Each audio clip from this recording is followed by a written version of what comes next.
Hello viewers, नमस्ते to all. आशा करता हूँ आप सभी लोग खुश होंगे, अच्छे होंगे, जहाँ भी होंगे, देश में होंगे, देश के बाहर, दुनिया के किसी भी कोने में होंगे, आप अच्छे होंगे।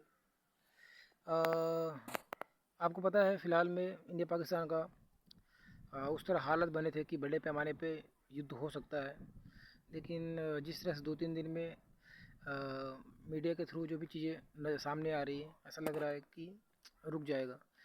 तो अ, ये वार, कुछ लोग होते हैं जो इंटरटेनमेंट के लिए लेते हैं, भाई वार हो रहा है, अभी मज़ा आएगा, इंडिया पाकिस्तान पूरी तरह डिस्ट्रॉय कर देगा।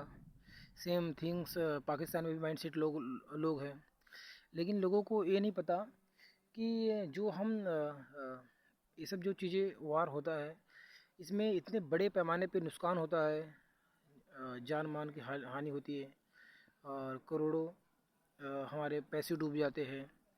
और जैसे कि और बिल्डिंगें तबाह हो, जो बहुत सारी तबाह होती है, प्रॉपर्टियाँ लॉस होती है, ऐसे मतलब बहुत ज़्यादा लॉस होता है। जैसे कि अभी पाकिस्तान ने दावा किया कि उसने इंडिया के 5 राफेल को मार गिराया, ठीक है, सॉरी 3 राफेल और सुखोई से कुछ विमान बताया उसने, टोटल 5 विमान बताया।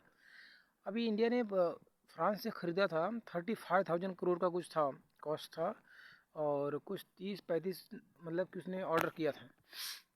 आप अंदाज़ा लगा सकते हो, मतलब एवरेज कम से कम 1000 से 1200 के 1000 करोड़ से ऊपर लगभग कीमत था एक राफेल का, ठीक है।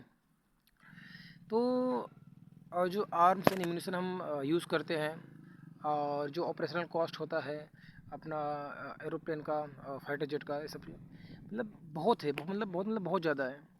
तो इतने पैसे हमारे नुकसान होते हैं, और ये सब आता कहाँ से है? दोनों देश की बात कर रहा हूँ, वो सब आते हैं जो हम टैक्स भरते हैं, ठीक है। अभी हमारे चाइना से रिलेशन अच्छे नहीं है, पाकिस्तान से हो रहा है, बांग्लादेश से आपको पता ही है। तो प्रॉब्लम क्या है, हमको जब इस तरह से हमारा लोगों से रिलेशन ख़राब होंगे, अच्छे नहीं होंगे, तो हमको उस तरह से हमारे रक्षा बजट को बढ़ाना पड़ेगा।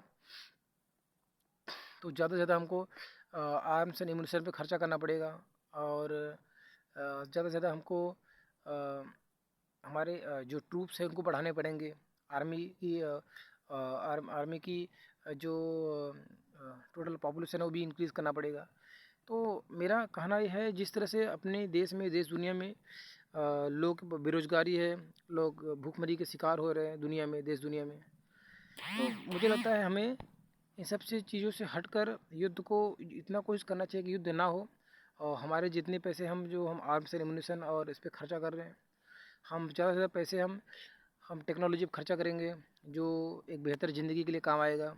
और हम मेडिकल साइंस पे काम करेंगे, हम इंजीनियरिंग पे काम करेंगे, और हम फ्री बहुत सारे हम हॉस्पिटल खोलेंगे लोगों के लिए, और एजुकेशन में काम करेंगे।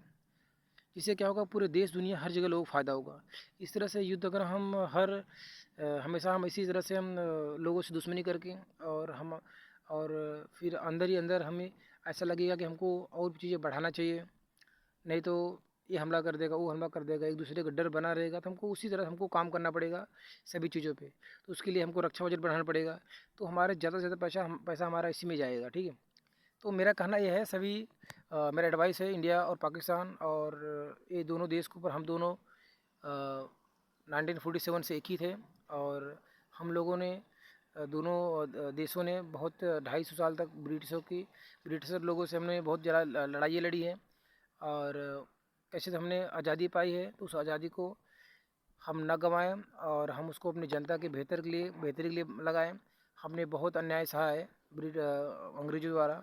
अब हमें चाहिए कि अब हम आज़ाद हुए हैं, लोगों ने आज़ादी दिलाई है, तो हम उसका मिसयूज़ ना करके हम उसका अच्छा यूज़ करें, और हम एक दूसरे को सपोर्ट करके साथ साथ चलें, और एक आगे जाएं।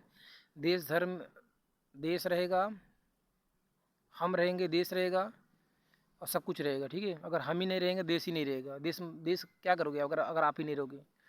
और तो यही कहना है। Thank you for watching. जय हिंद।